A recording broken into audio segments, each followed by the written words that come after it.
நாம் ஜெபித்து ஆரம்பிப்போம். பரலோக பிதாவே, உம்மை துதிக்கிறோம், ஸ்தோத்திரிக்கிறோம். மாலை வேளையில் கூடி வந்து உம்முடைய வார்த்தையை கவனிப்பதற்கும் ஜெபிப்பதற்கும் ஜெபிக்க கற்றுக்கொள்வதற்கும் எங்களுக்கு கொடுத்த வாய்ப்புக்காக ஸ்தோத்திரம்.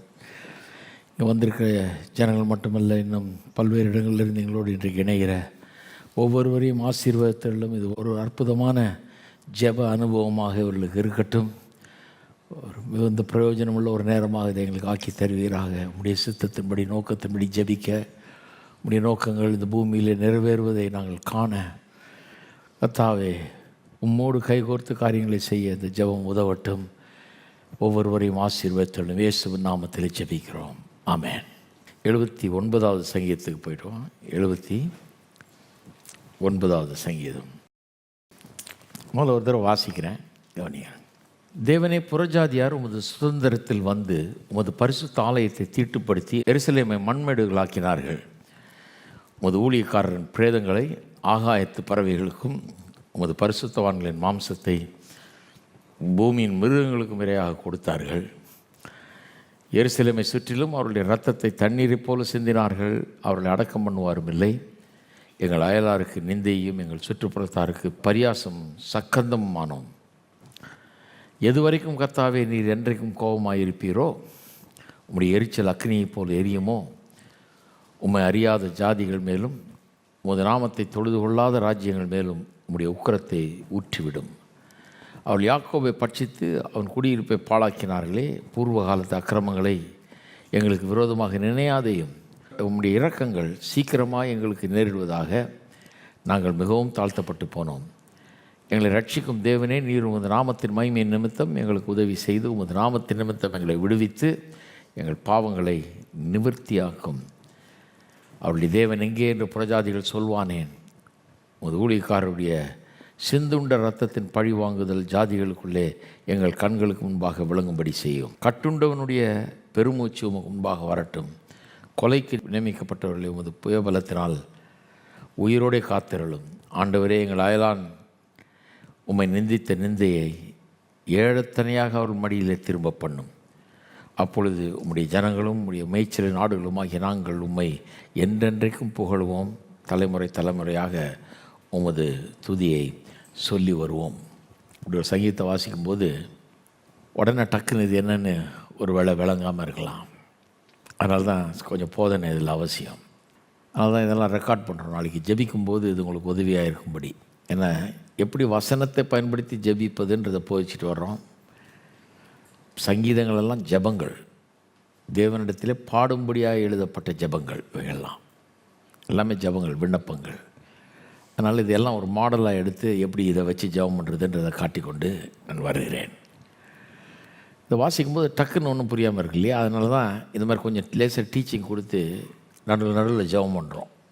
எப்படி இதை ஜெபிக்கிறதுன்றதை காட்டுறதுக்காக.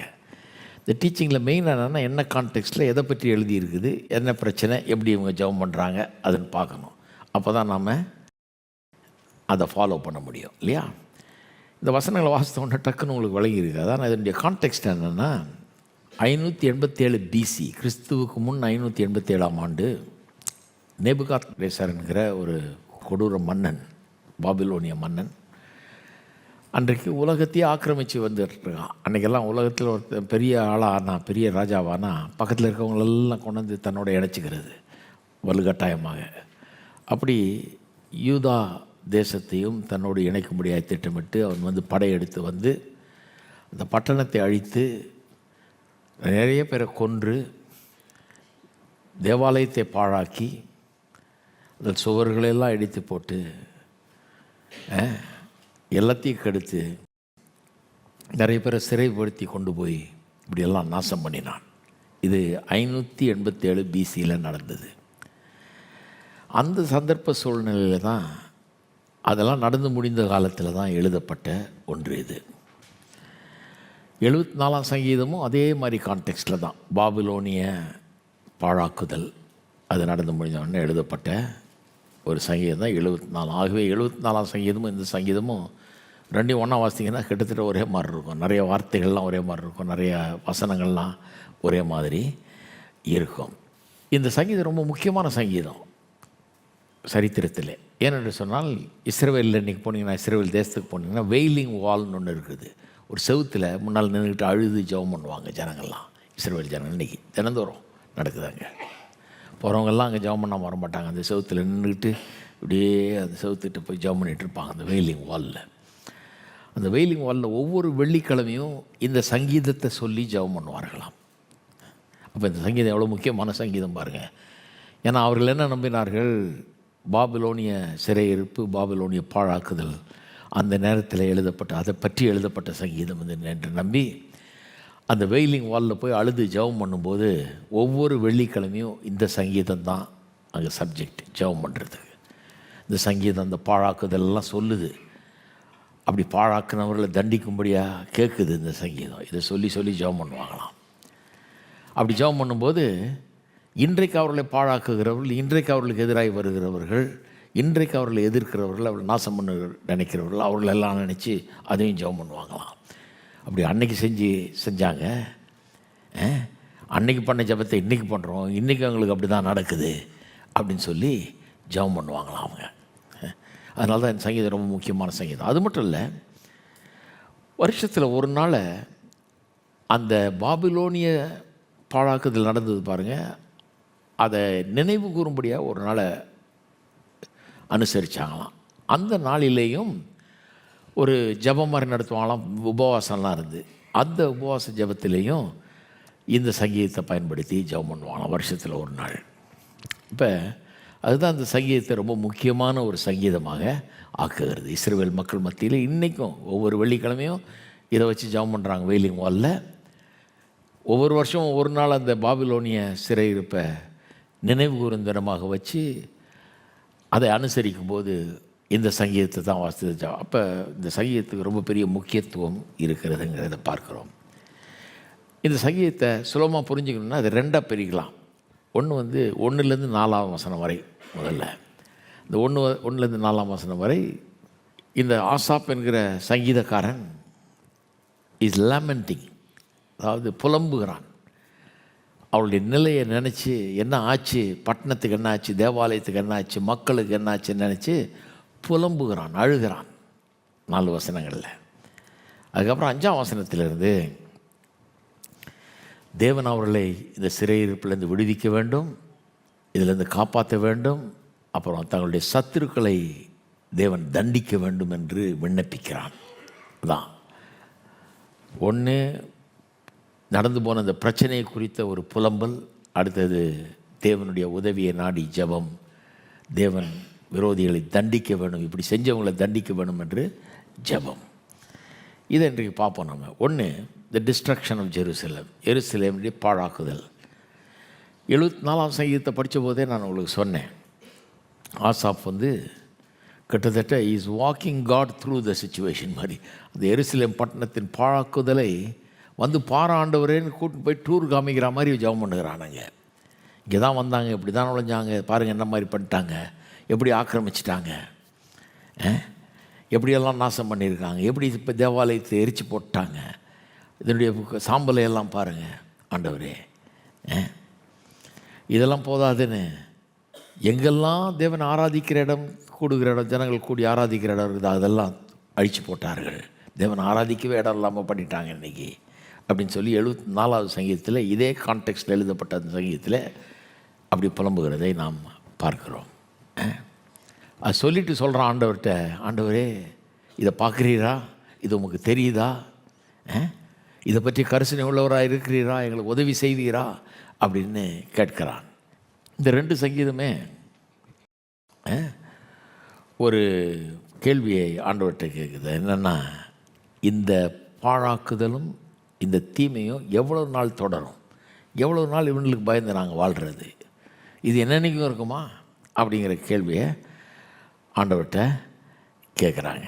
அது மட்டும் இல்லை, இதிலேருந்தெல்லாம் விடுபட்டு முழு சுதந்திரம் அடைந்து தங்களுடைய தேசத்தையும் தேவாலயத்தையும் திரும்ப பெற்று ஒரு நாள் எப்படி தேவனை துதிக்க போகிறோங்கிறது எதிர்பார்த்து ஜெபிக்கிறார்கள், விசுவாசிக்கிறார்கள். 74ஆம் சங்கீதத்தில் பார்த்திங்கன்னா தேவாலயத்தை அழித்ததை பற்றி பெருசாக பேசுகிறான். தேவாலயம் போச்சே அப்படிங்கிறது, தேவாலயத்தை பாழாக்கிட்டாங்களே, அவமதிச்சிட்டாங்களே, அதில் இருக்க பொருளெல்லாம் எடுத்துகிட்டு போயிட்டாங்களேன்னு ஜெபம் பண்ணுறான். 79 சங்கீதத்தை பார்த்தீங்கன்னா ஜனங்களுக்கு என்னாச்சு அதை பற்றி ஜெபம் பண்ணுறேன். Is concern more about people here. ஜனங்களுக்கு என்னாச்சு, அவங்களெல்லாம் இப்படி அழிக்கப்பட்டார்கள், கொல்லப்பட்டார்கள் அப்படிங்கிறத பற்றி ஜெபம் பண்ணுறான்.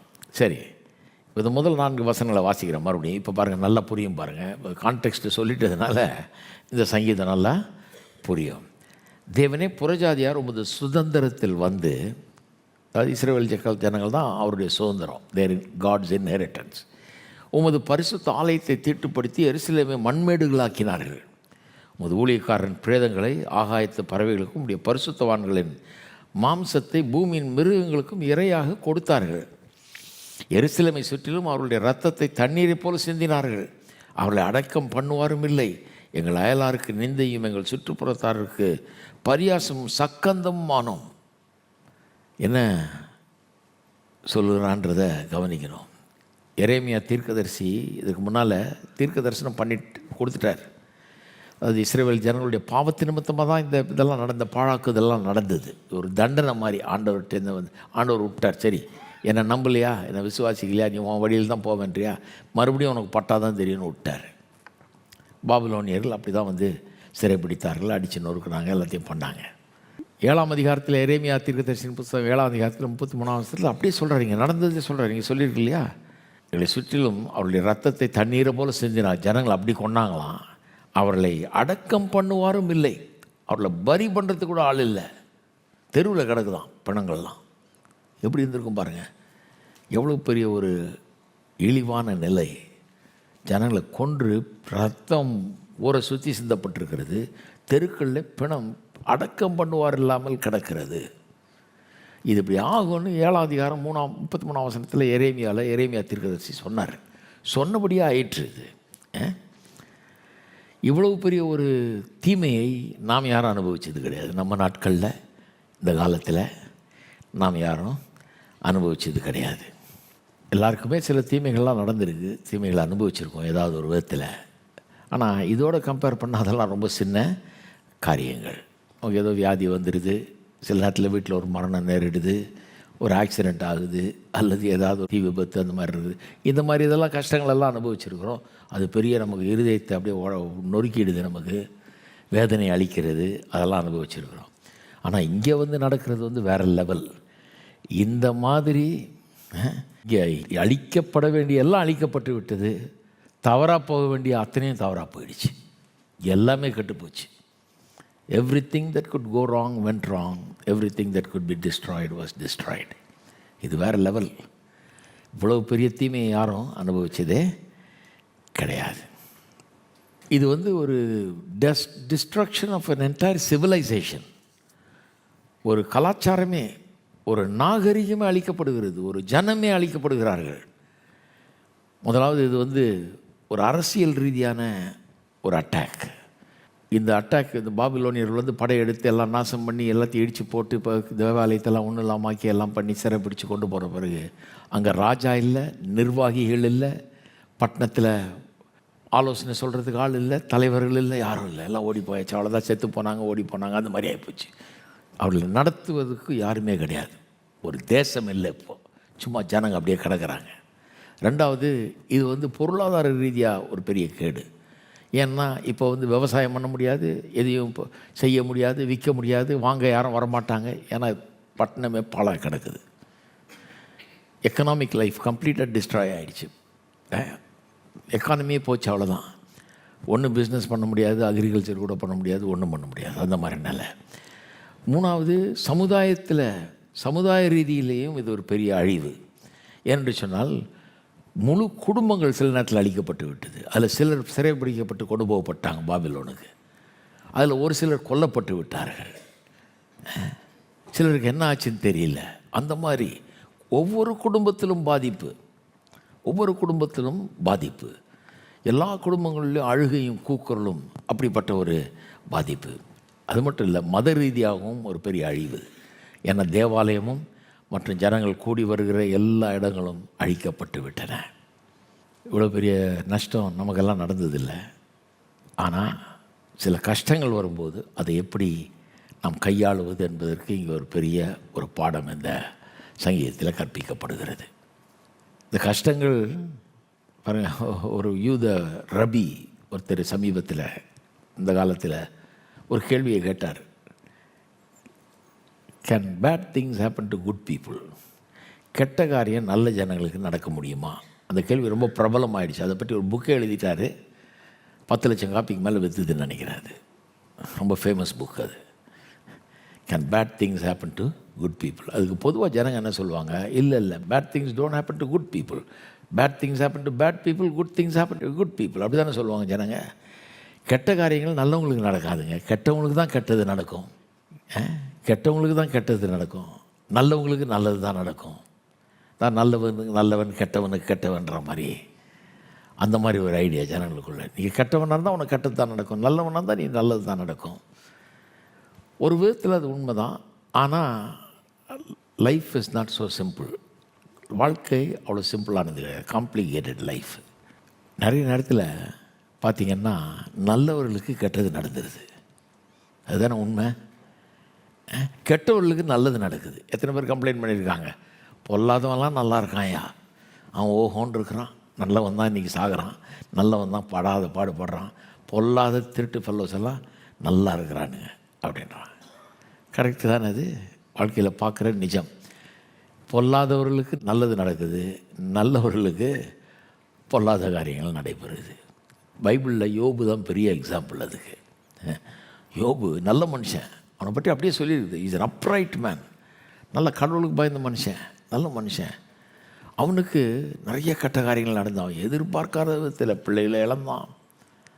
அவன் ஆடு மாடுகள் ஆயிரக்கணக்கில் வச்சு தான் பெரிய பணக்காரன் பாருங்கள், எல்லாத்தையும் இழந்தான். ஓவர் நைட்டு பட்ட இடத்துலே படம்ன்ற மாதிரி சுட்ட இடத்துலே சுடு, ஒன்று ஆஃப்டர் தி அதர், ஒன்றின் பின் ஒன்று அப்படியே எல்லாம் அழியுது பாருங்கள். ஆச்சரியம். இதுக்கு மேலே என்னென்னா, இவனுக்கு ஒரு 3 நண்பர்கள் இருந்தானுங்க. அவனுக்கு வந்தானுங்க. ஆளாளுக்கு ஏன் அப்படி ஆச்சுன்றது காரணம் சொல்கிறான். அவன் எல்லாம் என்ன சொல்கிறான்? இதுதான், bad things happen only to bad people. கெட்ட காரியம் கெட்டவங்களுக்கு தான் நடக்கும். அப்போ நீ ஏதோ விதத்தில் கெட்டது பண்ணியிருக்கிற.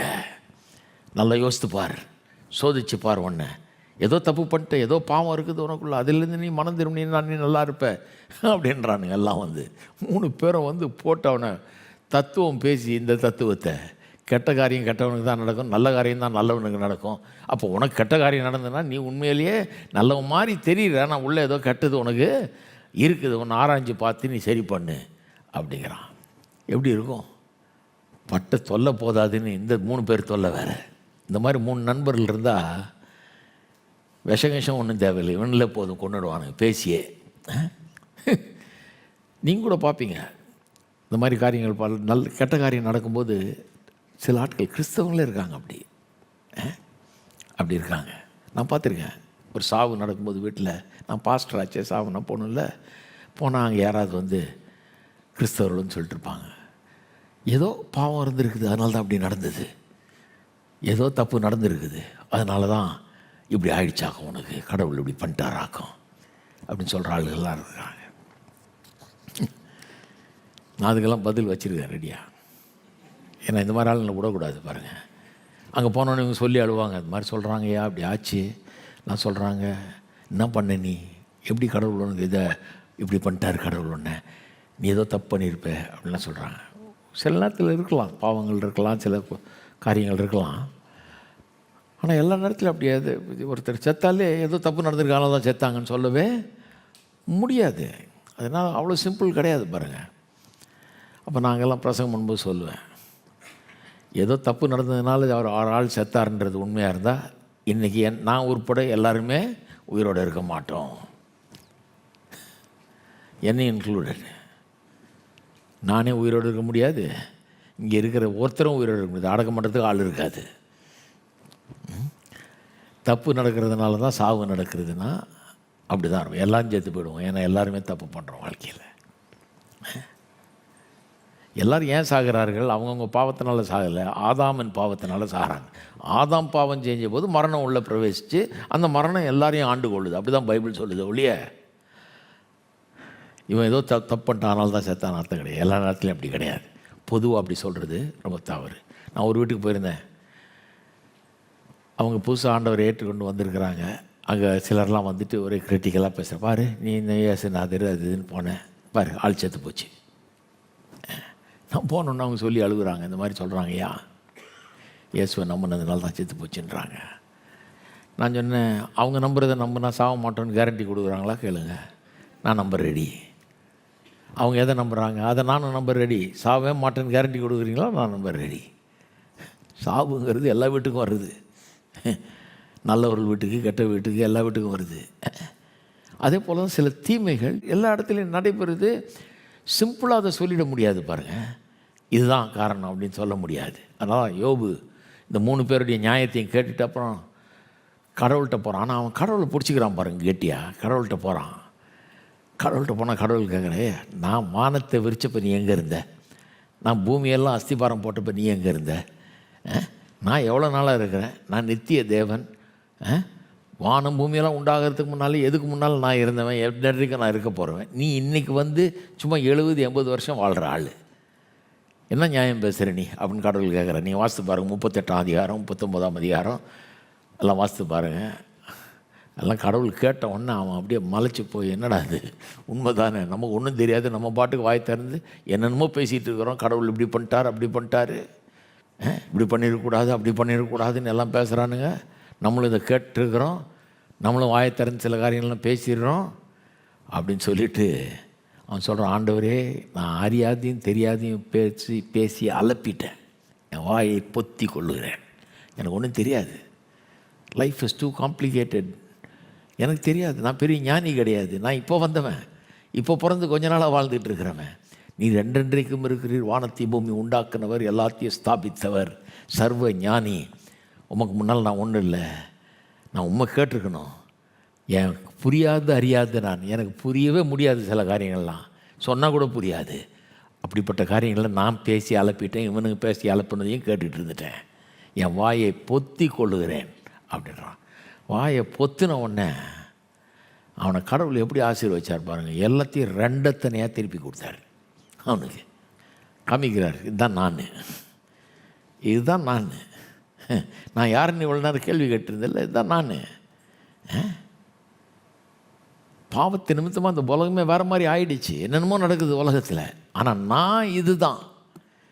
நீ இழந்ததையெல்லாம் 2 மடங்காக திருப்பி தருகிற கடவுள். இன்சூரன்ஸ் கம்பெனி கூட தரமாட்டான். அதனால தான் அவன் பெரிய பெரிய பில்டிங் கட்டுறான். ஏன்னா அவங்கள்ட்ட இதை வாங்கி நல்ல பெருசாக எங்கே போனீங்கனாலும், எந்த உலகத்தில் எங்கே போனீங்கனாலும் அவன் பில்டிங் தான் உயரமாக இருக்கும். ஏன்னா எல்லோரும் இன்சூரன்ஸ் பே பண்ணுறாங்க. ஆனால் தரும்போது ரொம்ப அளந்து தருவான். எவ்வளோ டேமேஜ் ஆச்சோ அதில் கொஞ்சம் கழிச்சிக்கிட்டு தான் தருவான். கடவுள் டபுளாக தர்றவர், ரெட்டிப்பாக 2 மடங்காய் தருகிறவர், 2 மடங்காக தர்றவர். நம்மகிட்டேருந்து லாபம் சம்பாதிக்கிறவர் இல்லை, நம்மகிட்டேருந்து பிடுங்குகிறவர் இல்லை, நம்ம அழிக்கிறவர் இல்லை, நம்ம கெடுக்கிறவர் இல்லை. நம்ம கெடுத்து வச்சுருக்கிறோம் இந்த பூமியை. மனுஷன் பாவம் செய்வதன் மூலம் அந்த பூமியை கெடுத்து வச்சுருக்கிறான். பாவம் இந்த பூமியில் பலவித தீமைகளையும் கொண்டு வருகிறது. பாவிகள் இந்த பூமியில் பலவித தீமைகளை கொண்டு வர்றாங்க. பிசாசு அனுமதிச்சிட்டாங்க, பிசாசு பலவித தீமைகள் இந்த உலகத்தில் செஞ்சிட்ருக்கிறான். அப்போ சில நேரத்தில் நம்ம பாவத்தினால, சில நேரத்தில் இன்னொரு பாவியினுடைய பாவத்தினால, இந்த அக்கிரமக்காரர்கள் செய்கிற செயல்னால, அல்லது பிசாசனுடைய கிரியையினால், இப்படி பலவிதமான காரணங்கள் இருக்கிறது தீமைகள் நடக்கிறதுக்கு. அதனால் ரொம்ப சிம்பிளாக இதை இது பண்ண முடியாது. ரொம்ப ஜாக்கிரதையாக இருக்கணும். கஷ்டங்கள் நேரிடும்போது, தீமைகள் நேரிடும்போது வாயை ரொம்ப காப்பாற்றிக்கணும். வாய்க்கு ஒரு பூட்டு போடணும். கண்டதையும் நம்ம வாயை திறந்து பேசக்கூடாது. நம்ம ரொம்ப தெரிஞ்ச ஆள் மாதிரி, என்னமோ கடவுளுக்கு முன்னால் நம்ம இருந்தால் மாதிரி, அது இப்படி ஆக்கும் இப்படியா நானும் பார்த்துருக்குறேன்னாக்கும் சிலர் பேசுவாங்க. நியாயம் ஒன்றும் தெரியலனா பேசாமல் யோபு மாதிரி கையை வந்து சாப்பிட்றதுக்கு இல்லைங்க, வாயை பொத்திக்கிறதுக்கு.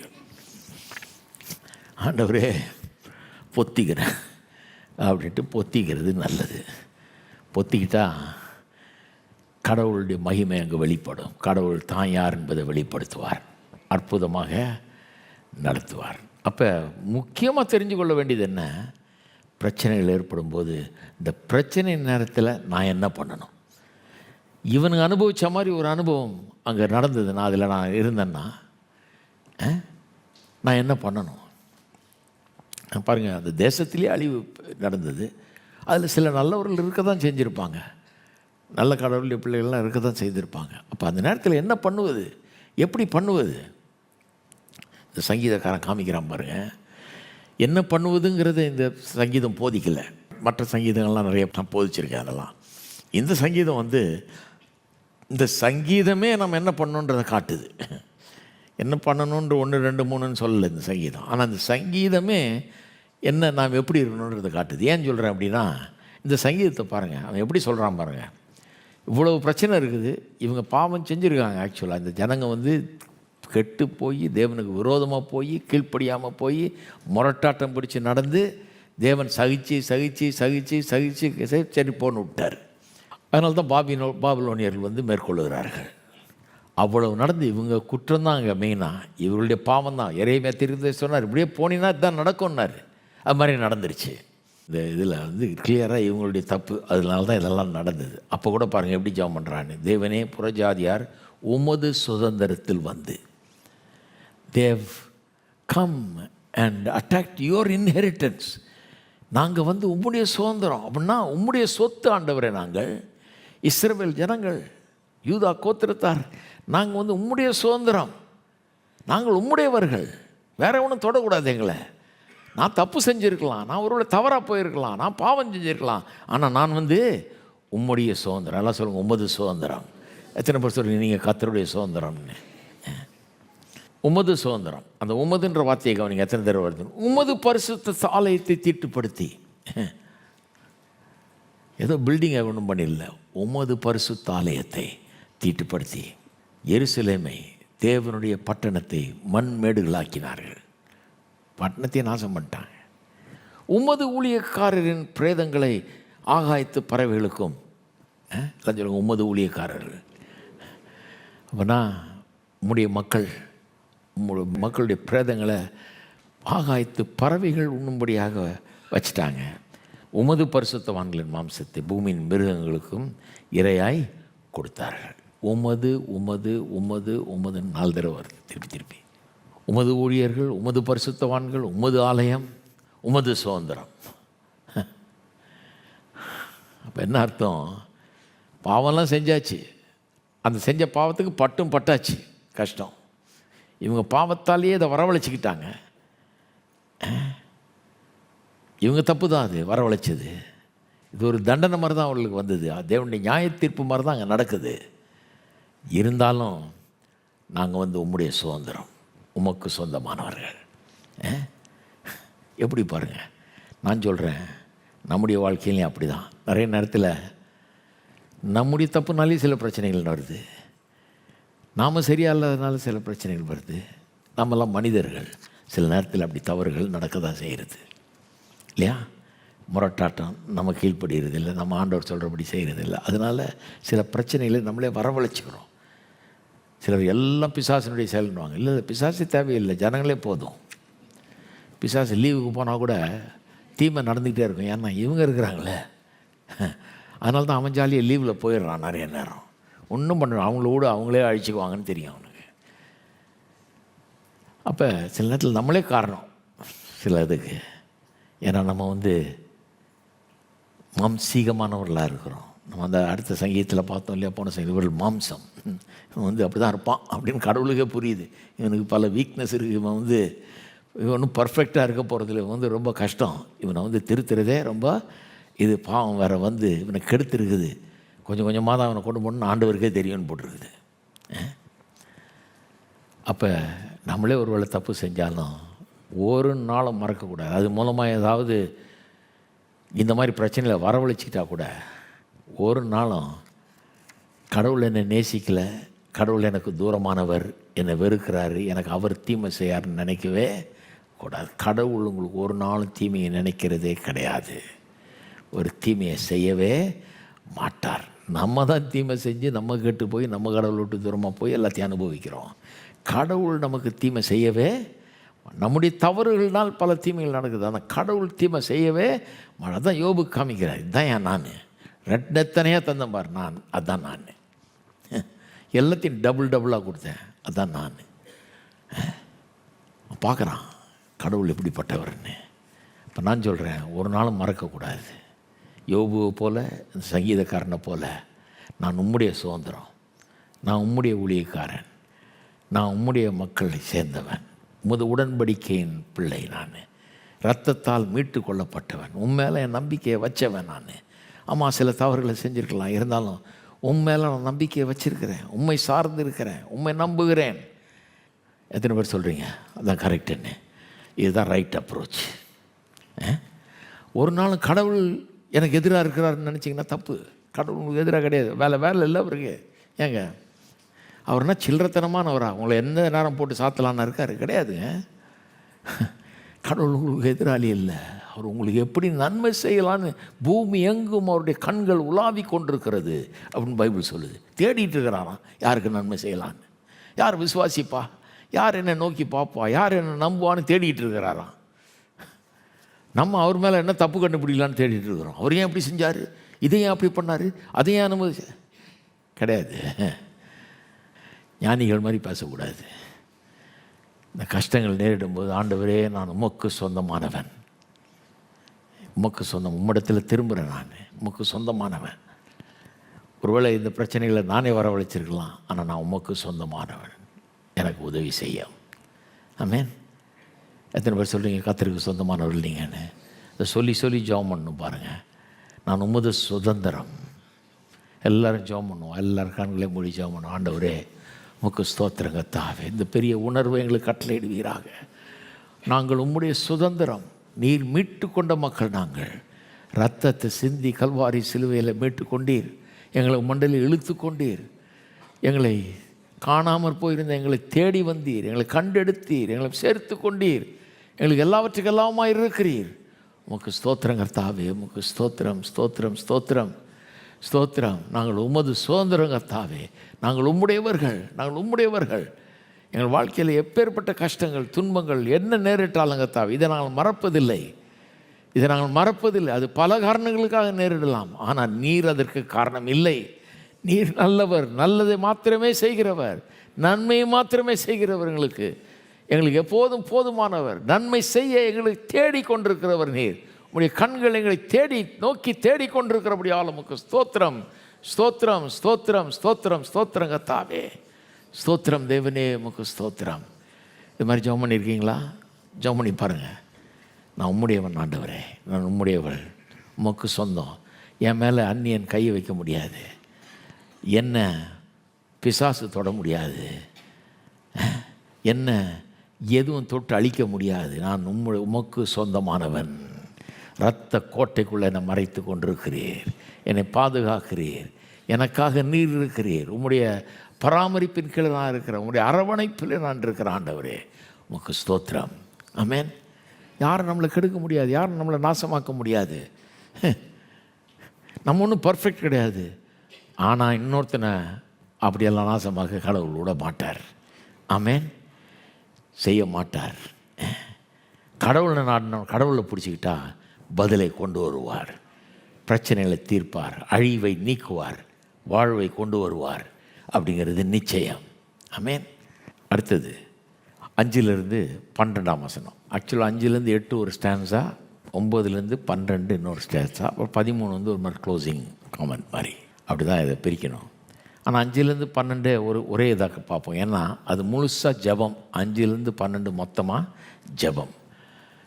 எப்படி ஜெபம் பண்ணுறோம் பாருங்கள். எது வரைக்கும் கர்த்தாவே நீர் என்றென்றைக்கும் கோபமாக இருப்பீரோ, உம்முடைய எரிச்சல் அக்னி போல் எரியுமோ. இங்கே சில கேள்விகளை ஜெபத்தில் கேட்குறாங்க. என்றென்றைக்கும் கோபமாக இருப்பீரோ அப்படிங்கிறதான் முதல் கேள்வி.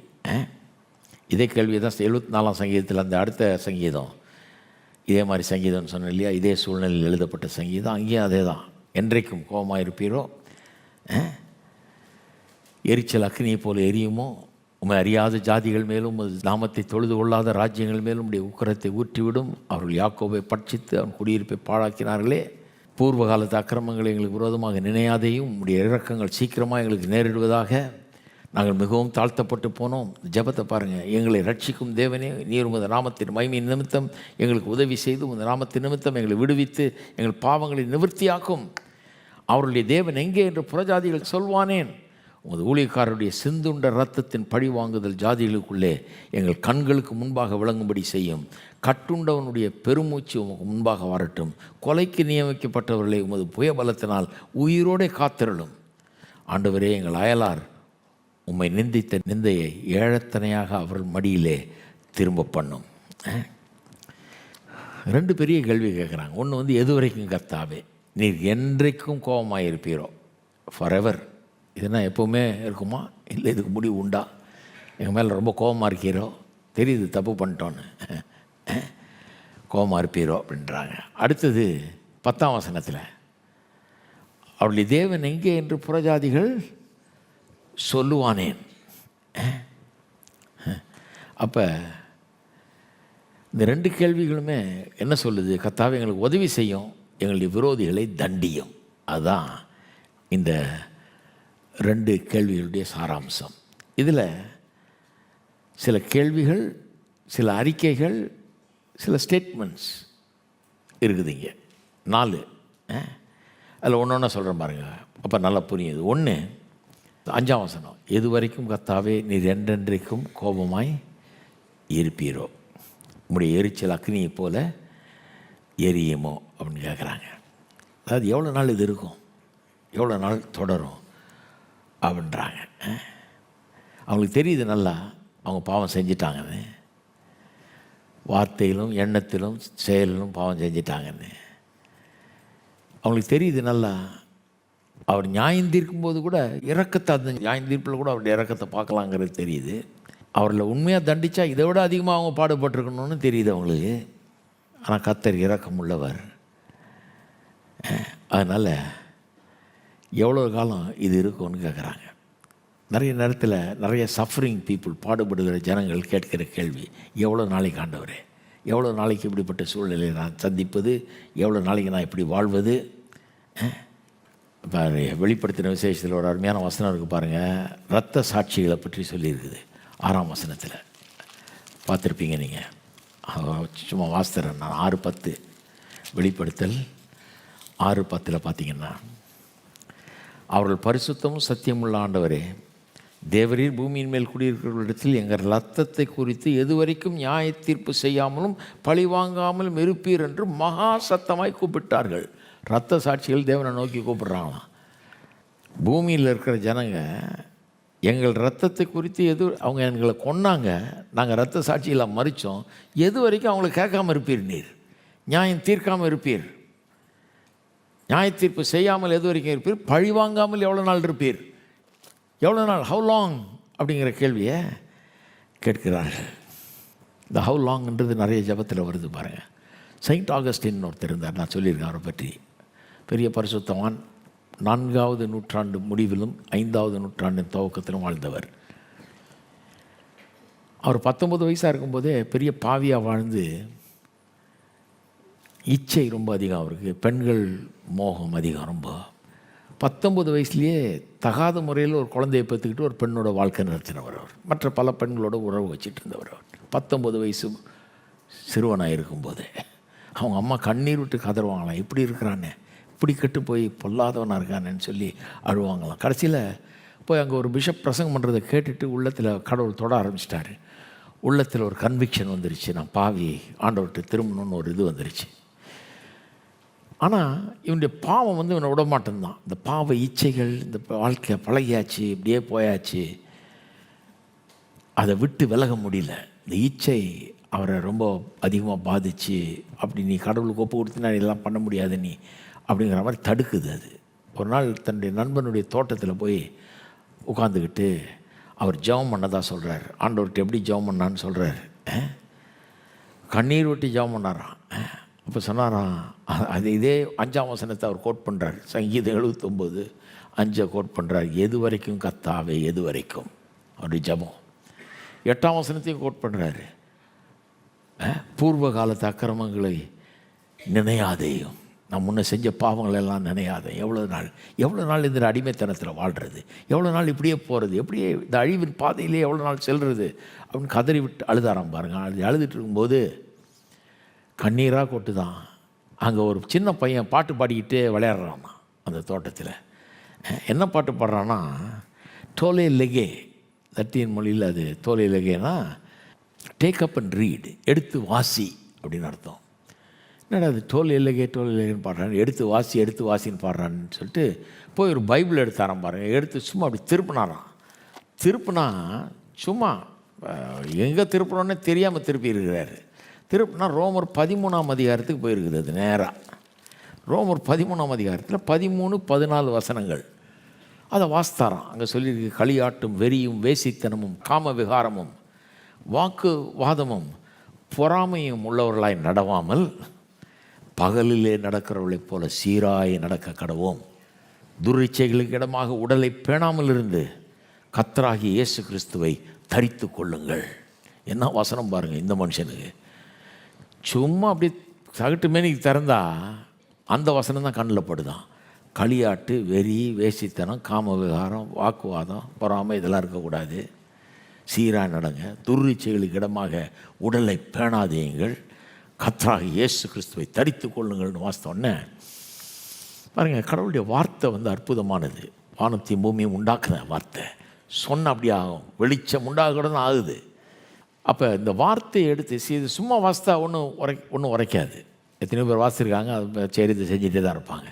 ஆனால் ஆவியானவர் இந்த வார்த்தையை எடுத்து ஒரு மனுஷனுக்குள்ளே விட்டார்னு வைங்க, பேசினார்னு வைங்க, அவன் அப்படியே மாற்றிடும். அதுதான் அவருக்கு நடந்தது. அன்னைக்கு அவர் வாசித்த போது பரிசுத்த ஆவியானவருடைய வல்லமை அவரை தொற்றுக்கு இந்த வார்த்தையின் மூலமாக அவர் சொல்கிறார், அன்னைக்கு தான் அந்த மாம்ச இச்சையின் ஆதிக்கம் என்னுடைய வாழ்க்கையில் ஒழிந்தது. அந்த சங்கிலி முறிக்கப்பட்டது என்றார். அந்த இச்சைங்கிற சங்கிலி முறிஞ்சுது. ஏன்னா அந்த வார்த்தை இது சொன்னது அப்படியே ஆயிடுச்சு. அவருக்கு களியாட்டம் வெறி வேசித்தனம் காமலாம் இருக்கக்கூடாதுன்னு சொன்னது அப்படியே இல்லாமல் போயிடுச்சு. துரிச்சைகளுக்கு இடமாக உடலை பேணாமல் இருங்கன்னு சொல்கிறது பேண முடியாமல் போயிடுச்சு. அப்படியே சங்கிலி அருந்தது, கட்டுகள் ஒளிந்ததுன்றார். ரட்சிக்கப்பட்டு அதன் பிறகு போய் படித்து பெரிய பரிசுத்தவானாக எண்ணப்படுகிறார். செயின்ட் ஆகஸ்டின் தான் பேர் அவருக்கு. அவருடைய போதனைகள் தான் இன்றைக்கு புராட்டஸ்டன்ட் மார்க்கம் உருவான பிறகு அவருடைய போதனைகள் அடிப்படையில் தான் லூத்தர், கால்வின் போன்றவர்கள் எல்லாம் எழுதுகிறார்கள். அவருடைய போதனை தான் புராட்டஸ்டன்ட் இயக்கத்தின் போதனைகளுக்கு அடிப்படையாக இருக்கிறது. பாவத்தை குறித்த போதனை, ரட்சிப்பை குறித்த போதனை, தேவனை குறித்த போதனை, மனுஷனை குறித்த போதனை, இதெல்லாம் பிரமாதமாக இருக்கும். அவரது தியாலஜி எழுதுகிறவங்க இவரை கோட் பண்ணாமல் எழுதவே முடியாது. அவ்வளவு காரியங்கள் இவரிடத்திலிருந்து வருகிறது. பெரிய ஞானி, அற்புதமான போதகர், ஒரு ப்ராவின்ஸுக்கு பிஷப் ஆனார் அந்த காலத்தில், செயின்ட் ஆகஸ்டின். ஆனால் எப்படிப்பட்ட வாழ்க்கையிலேருந்து வந்தார்னு பாருங்கள். 19 வயசில் ஒரு தகாத முறையில் ஒரு குழந்தையை பெற்றுக்கிட்டு ஒரு பெண்ணோடு வாழ்ந்து கொண்டிருந்தவர். அதையெல்லாம் விட்டுட்டு பெரிய ஒரு பரிசுத்தவானாக உருவாகிறார். ஒரு வார்த்தை அப்படி ஆளை மாற்றுகிறது. நான் அவருடைய கதறுதல் தான் எவ்வளவு நாள் நான் சொல்கிறேன், எவ்வளவு நாள் ஆண்டவரேன்னு கதறிட்டு இருக்கிறவர்களுக்கு, எவ்வளவு நாள் இந்த பிரச்சனை, எவ்வளவு நாள் இதை நான் சகிப்பேன், எவ்வளவு நாள் இதனுடைய நான் கடந்து செல்வேன், எவ்வளவு நாள் அப்படின்னு கேட்டுக்கொண்டிருக்கணும். நான் சொல்லுவேன், கர்த்தரிடத்திலிருந்து ஒரு வார்த்தை உங்களுக்கு உண்டாகுமானால் அந்த வார்த்தை அந்த பிரச்சனையின் முடிவை கொண்டு வரும். பிரச்சனைக்கு முடிவை கொண்டு வரும். பிரச்சனைகள்லாம் என்றென்றைக்கு நிலைக்காது. இன்றைக்கி இருக்கிற பிரச்சனை என்றைக்கு போகும்னு சொல்ல முடியாது. அதெல்லாம் நிரந்தரமே கிடையாது. கர்த்தர் உங்களுடைய வாழ்க்கையில் செய்கிற காரியம் தான் நிரந்தரம். அந்த வயசில் அந்த மனுஷன் ஆண்டவர் தெரிந்தெடுத்து வாழ்நாள் முழுக்க கர்த்தருக்காக வாழ்ந்தார். அதுதான் நிரந்தரம். அன்னைக்கு வரைக்கும் நடந்தது மறக்கப்பட்டு விட்டது. அந்த பழைய சரித்திரம் அழிக்கப்பட்டு விட்டது. எப்பேற்பட்ட அசிங்கமான சரித்திரம் பாருங்கள், அது ஒன்றும் இல்லாமல் போயிடுச்சு. இந்த புது வாழ்க்கை, அற்புதமான வாழ்க்கை தான் நிலைக்குது. கர்த்தர் அப்படி பண்ணுவார் உங்கள் வாழ்க்கையிலையும். ஆமென். நிறைய பேர் ஒருவேளை எவ்வளோ நாள் ஆண்டவரே இந்த பிரச்சனை எவ்வளோ நாள் கேட்கலாம். நான் சொல்கிறேன், நிரந்தரமாக இருக்காது. ஆண்டவரை நம்புங்க, ஆண்டவரை பற்றி கொள்ளுங்கள். அந்த பிரச்சனைகளுக்கு முடிவு வரும், ஒரு புது வாழ்க்கை உண்டாகும். பழசை மறக்கிற அளவுக்கு இந்த புதிய வாழ்க்கை உங்களுக்கு சந்தோஷத்தையும் இன்பத்தையும் தரும். ஸ்தோத்திரம் கர்த்தாவே, ஸ்தோத்திரம் கர்த்தாவே. இப்படியே வாழ்க்கையில் செய்கிறபடி ஆளுமுக ஸ்தோத்திரம். அன்றைக்கு ஆகஸ்டினோடு பேசினவர் இன்றைக்கு எங்களோடு பேச வல்லவர். உங்களுடைய வார்த்தை ஜனங்களை உயிர்ப்பிக்கட்டும் கர்த்தாவே, உயிர்ப்பிக்கட்டும். இன்னும் எவ்வளவு நாள், எது வரைக்கும் என்றைக்கும் கோபமாக இருப்பீரோ, என்றைக்கும் இந்த பிரச்சனை நிலைச்சிருக்குமோ என்று கேட்டுக்கொண்டிருக்கிறவர்களுக்காக ஜெபிக்கிறோம் கர்த்தாவே.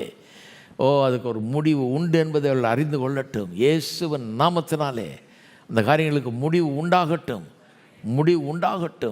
முடிவு உண்டாகட்டுங்க தாவே. பாவ சங்கிலிகள் முறிக்கப்படட்டும். ஆகஸ்டினுடைய வாழ்க்கையில் நடந்தது போலவே பிசாசனுடைய சகல கிரியைகளும் ஒன்றுமில்லாமற் போகட்டும் இயேசுவின் நாமத்தினாலே. சகல கட்டுகளும் முறிக்கப்படட்டும் இயேசுவின் நாமத்தினாலே.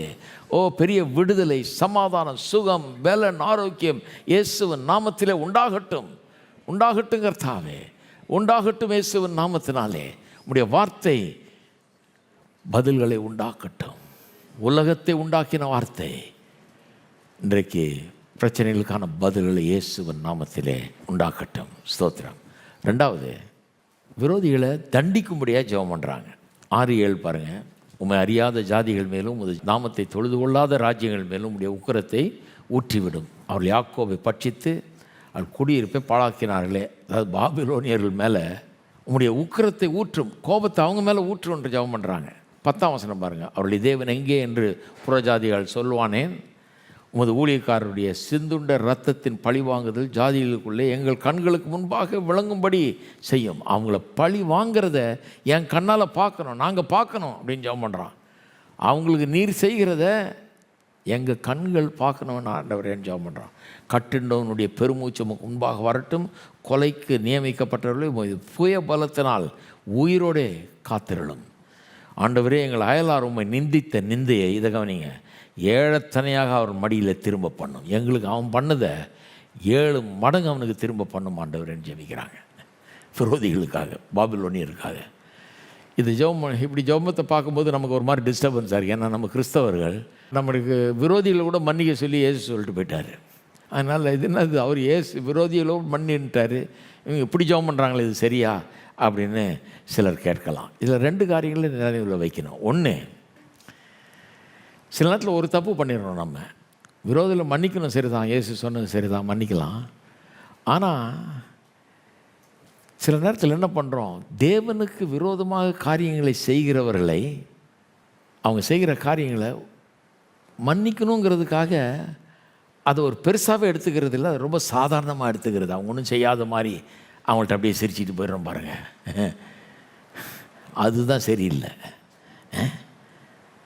அதுதான் சரியில்லை. ஏன்னா நம்ம அவங்கக்கிட்ட கடுமையாக இருக்க விரும்பவில்லை, கடுமையை காட்ட விரும்பலை. அதனால் அடுத்த எக்ஸ்ட்ரீம் போயிடுறேன், அப்படியே ஒரு மாதிரி இழிச்சிக்கிட்டு நீங்கள் பண்ணுறதெல்லாம் கரெக்டுன்ற மாதிரி போயிடுறோம். அது பெரிய தப்பு. தேவனுக்கு விரோதமாக செய்கிறவர்களை, தேவனுக்கு விரோதமாக எழும்புகிறவர்கள், தேவனுடைய மக்களுக்கு விரோதமாக எழும்புகிறவர்கள், தேவனுடைய ஊழியத்துக்கு விரோதமாக எழும்புகிறவர்கள் கண்டிப்பாக தண்டிக்கப்படுவார்கள். நியாயம்னு ஒன்று இருக்குது. இந்த பூமியில் தப்பு செய்கிறவர்களுக்கு நியாய தீர்ப்புன்னு ஒன்று இருக்கு இல்லையா, தண்டனை ஒன்று இருக்கையா. அப்படி இருக்குமானா கடவுள்கிட்ட கண்டிப்பாக இருக்குமா, இருக்காதா? இருக்குது. அவர் நீடிய பொறுமை உள்ளவர். நீடிய பொறுமை உள்ளவர்னா என்னைக்குமே பொறுத்துக்கிட்டு இருப்பார், செய்கிறதெல்லாம் நம்ம செய்துக்கலாம் அர்த்தம் கிடையாது. ரொம்ப நாள் பொறுப்பார், அப்புறம் கடைசியில் வச்சு அதுக்கு தான் நரகம்னு இருக்குது, தண்டனை இருக்குது, நியாய தீர்ப்பு இருக்குது. அதெல்லாம் இல்லைன்னு சொல்ல முடியாது, அதெல்லாம் இருக்க, அது இருக்குது. அப்போ இவங்க ஏன் அப்படி ஜெபம் பண்ணுறாங்கன்னா, நியாயம் கிடைக்க வேண்டும். தேவனுக்கு விரோதமாக, தேவனுடைய மக்களுக்கு விரோதமாக எழும்பி இதெல்லாம் இவங்க செய்தாங்க, இவங்களுக்கு நியாயம் கிடைக்க வேண்டும் என்று விரும்புகிறார்கள். வெறும் அவன் இப்படி பண்ணிட்டான் அதனால் அவனை தீர்த்து கட்டான், அப்படி கிடையாது. தேவனுக்கு விரோதமாக, தேவனுடைய மக்களுக்கு விரோதமாக எழும்பி அநியாயமாக செய்தாங்க. இவங்க எங்கள் பட்டணத்தில் வந்து கொன்று குவிச்சு ரோட்டில் கிடக்குது, பணம் புதைக்கிறது கூட ஆள் இல்லை. செய்யலாமா? நியாயம் கிடைக்கணும் ஆண்டவர், எங்களுக்கு பண்ணது அவங்களுக்கு 7 மடங்கு நடக்கணும்னு ஜெபம் பண்ணுறாங்க. ரெண்டாவது, நீங்கள் விரும்புகிறீங்களோ விரும்பலையோ, நிச்சயமாக நீதி கடைசியில் செய்யப்படும். நிச்சயமாக நீதி கடைசியில், ஏன்னா கடவுள் தீமையெல்லாம் பார்க்குறார், அவர் தண்டிப்பார் கண்டிப்பாக. இரத்த சாட்சிகள் கூட அதனால தானே கதறினாங்க, நியாயம் செய்யும்னு கேட்குறாங்க. எங்களை கொன்றவர்கள், எங்கள் ரத்தத்தை சிந்தினவர்களுக்கு நியாயம் கிடைக்காதா? நியாயம் செய்ய மாட்டீரா? எவ்வளோ நாள் இப்படி இருப்பீர்? எப்போ செய்வீர்? அப்படின்னு கேட்டுக்கிட்டு இருக்கிறாங்களாம் தேவனுடைய சமூகத்தில். ஒவ்வொரு நன்மையும் தீமையும் கர்த்தர் அறிந்திருக்கிறார். ஒவ்வொரு செயலையும் கர்த்தர் பார்த்து கொண்டிருக்கிறார்.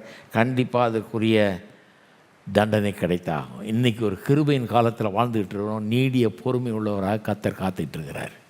பாவிகளை மன்னிக்கிறார். சிலர் பாவம் செய்ய செய்ய அக்கிரமம் பண்ண அநியாயம் பண்ணிகிட்டே இருக்காங்க. அதனால் சிலருக்கு தைரியம் வந்துருச்சு. கர்த்தர் முடியுமானால் என்னை கொல்லட்டும் அப்படின்றான் ஒருத்தன்.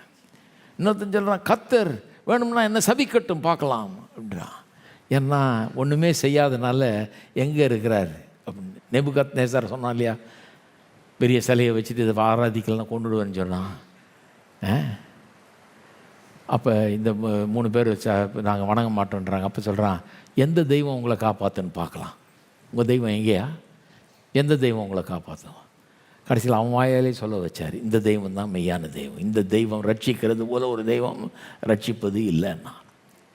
நிறைய பேர் அப்படி சொல்கிறாங்க, எங்கே இருக்கிறார் உன் கடவுள்? உன் கடவுள் என்ன பண்ணுவார்? என்னென்ன பண்ணுவார் உன் கடவுள்? என்ன அடிச்சிருவார்? என்ன அடிக்கட்டும் போ அப்படிங்கிறான். நான் அப்படிப்பட்ட ஆளுகளை பார்த்து பரிதாபப்படுகிறேன்.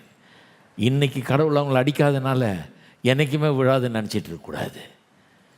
இன்றைக்கி தண்டிக்காதனால என்றைக்குமே தண்டனை இல்லை. கடவுளுடைய கிருபை, அவருடைய இரக்கம், அவருடைய நீடிய சாந்தம், நீடிய பொறுமை அவளை வாழ வைக்குது. இன்றைக்கி இதை மனம் திரும்புவதற்கு ஏதுவாக பயன்படுத்தி கொள்ள வேணும். இந்த நேரத்தை, கடவுள் கொடுத்த இந்த வாய்ப்பை, தருணத்தை சும்மா கடவுளை சேலஞ்ச் பண்ணிட்டு இருக்கிறது தவறு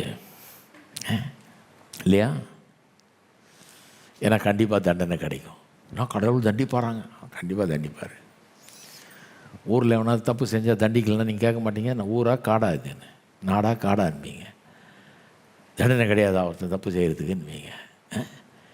கடைசியில் ஹிட்லர் நியாய தீர்ப்பில் வந்துட்டு அவனுக்கு எந்த தண்டனையும் இல்லைன்னா எப்படி? அது ஒன்று திருந்தணும், மனம் திரும்பணும், பாவத்தை அறிக்கை எழுடணும், பாவங்கள சுத்திகரிக்கப்படணும், இல்லைன்னா தண்டனை உண்டு. அப்படி தான் வேதவசனம் போதிக்கிறது. சரி, 3வது 8ஆம் வசனத்தில் பாருங்கள், பூர்வ காலத்து அக்கிரமங்களே எங்களுக்கு விரோதமாக நினையாதேயும் உம்முடைய இரக்கங்கள் சீக்கிரமாக எங்களுக்கு நேரிடுவதாக நாங்கள் மிகவும் தாழ்த்தப்பட்டு போனோம்.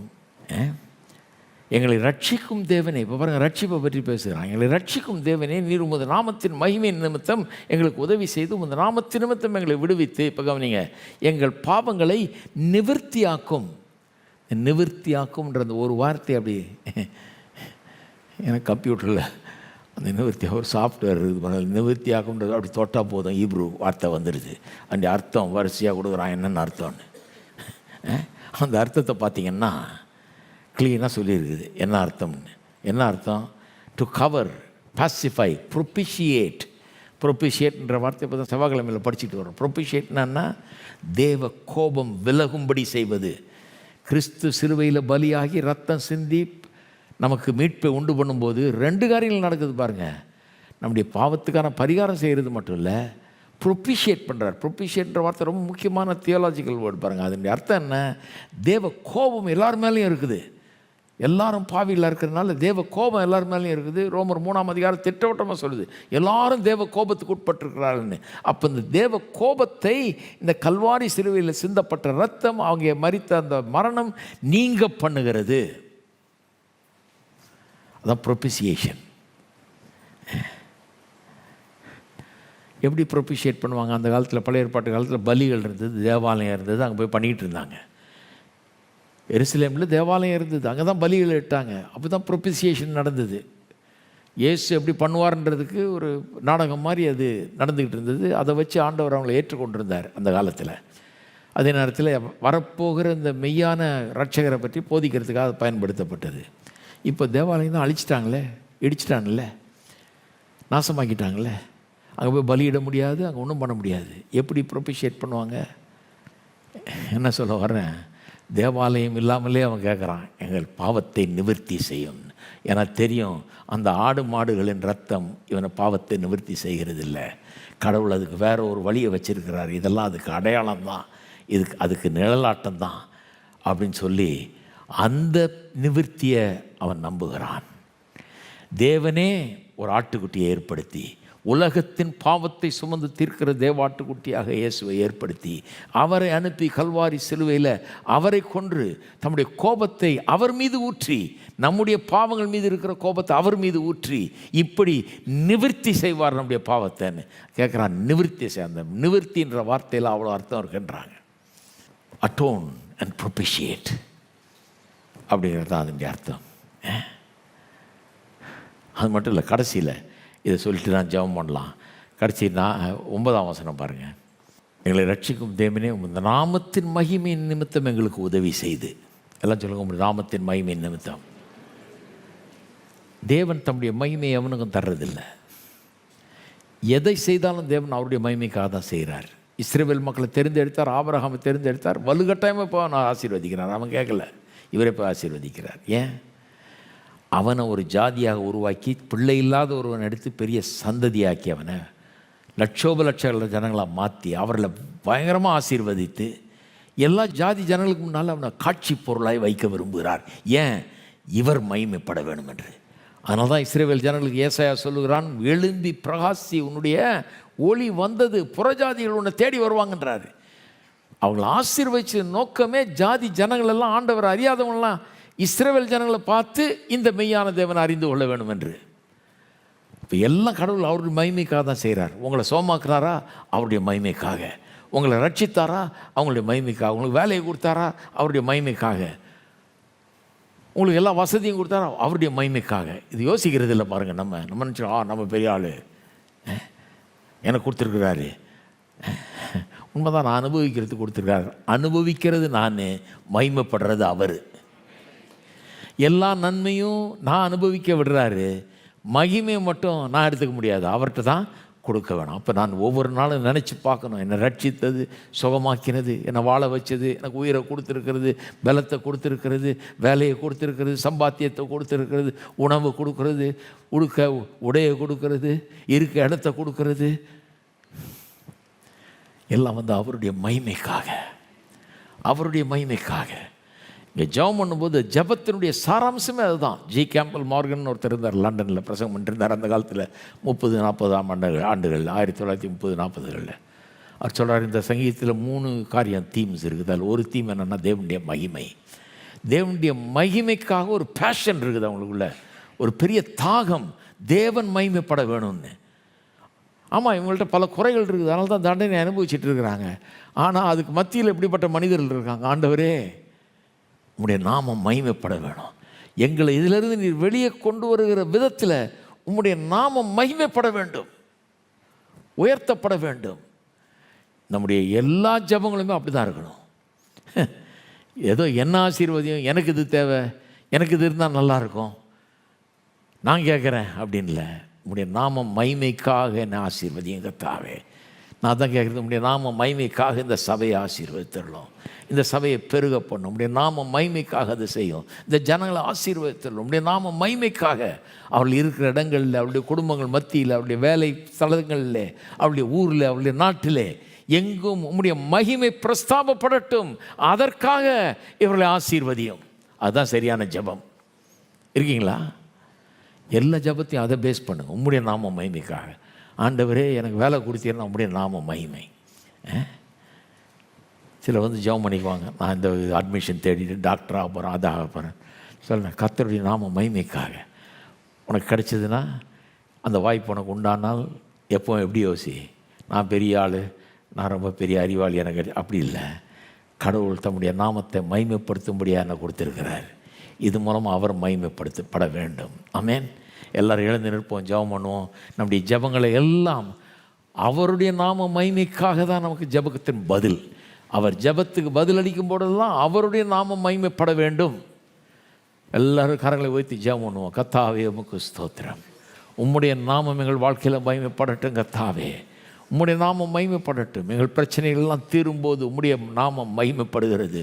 எங்கள் தேவைகள் சந்திக்கப்படும் போது உம்முடைய நாமம் மகிமைப்படுகிறது. எங்களுக்கு சுகம் உண்டாகும் போது உம்முடைய நாமம் மகிமைப்படுகிறது. எங்களுக்கு கர்த்தாவே, நாங்கள் தேடிக்கொண்டிருக்கிற காரியங்கள் கிட்டும்போது உமக்கு மகிமை உண்டாகிறது. ஓ ஸ்தோத்திரம் கர்த்தாவே. நாங்கள் உயரும் போது உங்களுக்கு மகிமை உண்டாகிறது. நாங்கள் வாழ்ந்திருக்கும் போது உமக்கு மகிமை உண்டாகிறது. ஸ்தோத்திரம் கர்த்தாவே. எங்களுக்கு எந்த நல்லது நடந்தாலும் உமக்கு மகிமை, உமக்கு மகிமை. இந்த சபை வளர்ந்து பெருகும்போது உமக்கு மகிமை. நாங்கள் ஸ்தாபிக்கப்படும் போது உமக்கு மகிமை. இது கட்டப்படும் போது உமக்கு மகிமை, உமக்கு மகிமை, உமக்கு மகிமை. எல்லாவற்றிலும் உமக்கு மகிமை. எங்கள் வாழ்க்கை ஸ்திரப்படும் போது உமக்கு மகிமை. எங்கள் குடும்பங்களில் நல்ல காரியங்கள் நடக்கும்போது உமக்கு மகிமை. உம்முடைய நாமம் மகிமைப்பட வேண்டும். இந்த ஊரில், இந்த நாட்டிலே, இந்த ஜனங்கள் மத்தியிலே, எங்களை சுற்றி இருக்கிறவர்கள் மத்தியில் உம்முடைய நாமம் உயர்த்தப்பட வேண்டும், மகிமைப்பட வேணும் கர்த்தாவே.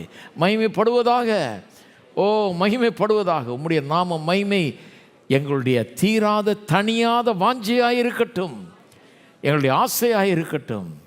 ஓ உமக்கு ஸ்தோத்திரம். ஜனங்களை ஆசீர்வதிப்பீராக. இந்த ஆசை உள்ளத்தை ஆட்கொள்ளட்டும், நிரப்பட்டும். இந்த ஆசையினாலே ஜெபம் தூண்டப்படட்டும்.